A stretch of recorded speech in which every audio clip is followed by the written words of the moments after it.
The year before we diagnosed, there was increasing amounts of tension because we didn't know what to do. I mean, it was an absolute fiasco about him trying on shoes, you know, because he won't, he used to get really upset, he'd start crying, he wouldn't try a shoe on, let's get out of here, oh, let's carry on. Having his hair cut, he'd throw up in the, he'd be sick in the barbers, for example, you know, he'd get that upset by the noise of the shaver or the scissors. Blake was diagnosed fairly early, and when we'd gone through all the tests and finally they came to me and said, you know, we think your child's autistic. The good news is we think it's Aspergers syndrome, and I just was in shock. Honestly, our first reaction was just one of shock. In many different ways. I think that when you first get a diagnosis, you go through a grieving process. So there's a couple things that happens. One is when you have a child that's diagnosed with a disability, there is a psychological struggle, a personal struggle to come to terms with your hopes and dreams for the child versus what you actually confront. And then there's a day-to-day struggle of living with a child who can be quite behaviorally difficult. So there's the struggle of dealing with your emotional condition, and then there's a struggle of figuring out how you're supposed to lead a normal life and go to church or, you know, go to a family event when you have a child that is very difficult behaviors. Mary did a lot of the research for the diagnosis. She would get on the internet and she knew something was wrong with Juan.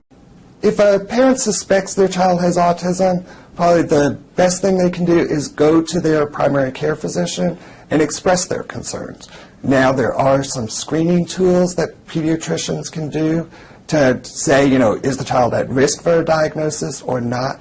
Parents should also not take no, he doesn't have autism for an answer.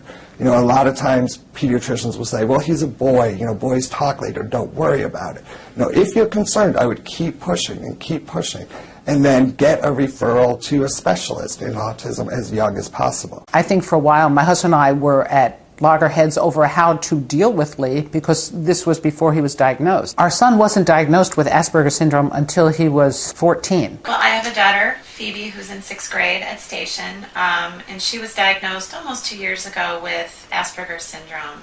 And basically, Asperger's is characterized by difficulties with social interaction, which, as you can imagine, having a 6th grade girl, that poses a lot of challenges both for Phoebe and for me and my husband.